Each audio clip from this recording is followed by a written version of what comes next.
many female athletes, no group of women have provided more inspiration than the 1999 United States women's national soccer team. Count Wisconsin ice hockey senior Brittany Ammerman in that group. It's what got me going in sports and wanting to be a female athlete. It was the first time that female athletes were on a stage equal to men. I think it gave me role models to look up to, and definitely Mia Hamm and Julie Foudy were the two that stuck with me all through my athletic career.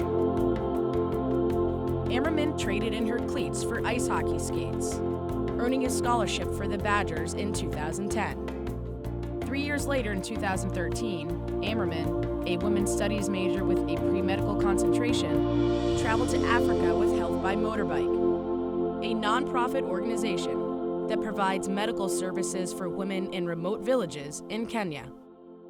Health by Motorbike provides several kinds of services.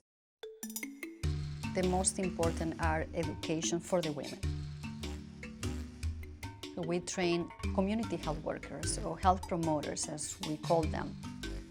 We also provide medical services that are basic medical services on motorcycles.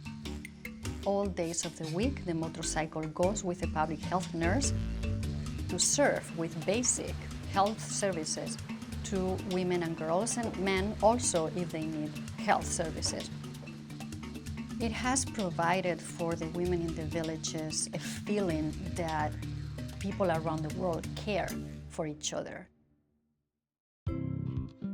Before Ammerman arrived at the first village, she made a transformative purchase from a street vendor in Mombasa, Kenya. Kenyan people that work in Mombasa are selling sodas and they're selling ice cream and they're tapping on your window, and one guy was selling soccer balls. And I thought it was the coolest thing. We're probably gonna have downtime at some point. The women will probably have kids that will wanna play. I'm gonna buy this and see if we have this downtime, we can have some fun. I can try to stay active. I do have to train for a season, so that was my full intention when I bought that soccer ball in Mombasa. It was the village of Pakani that we visited, and we hung out with the women.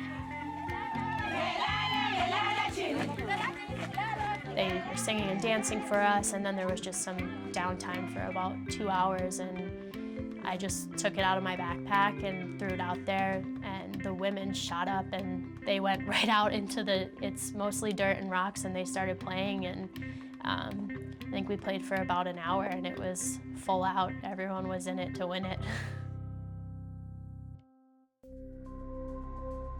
In June 2013, when Ammerman departed Kenya, Dr. Araceli Alonso remained for 1 more month to assess what the villagers needed.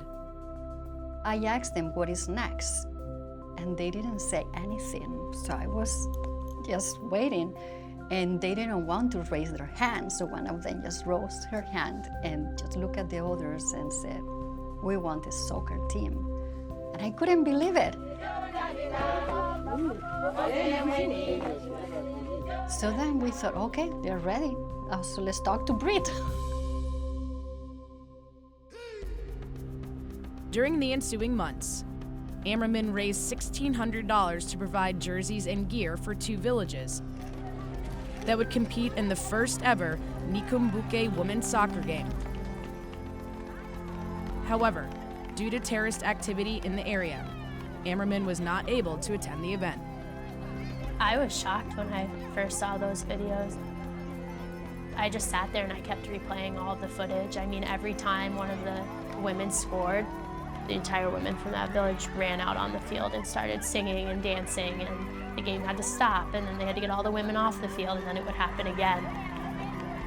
I thought it was the coolest thing too, because they were playing, you know, not for fans, not for money. They were just playing to compete with one another.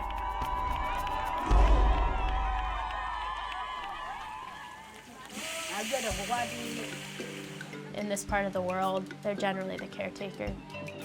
Now they have time to play a sport on their own. It has given them this mental health outlet. East, West, Nikumbuka is the best. The women from the other villages said, "We want to be next."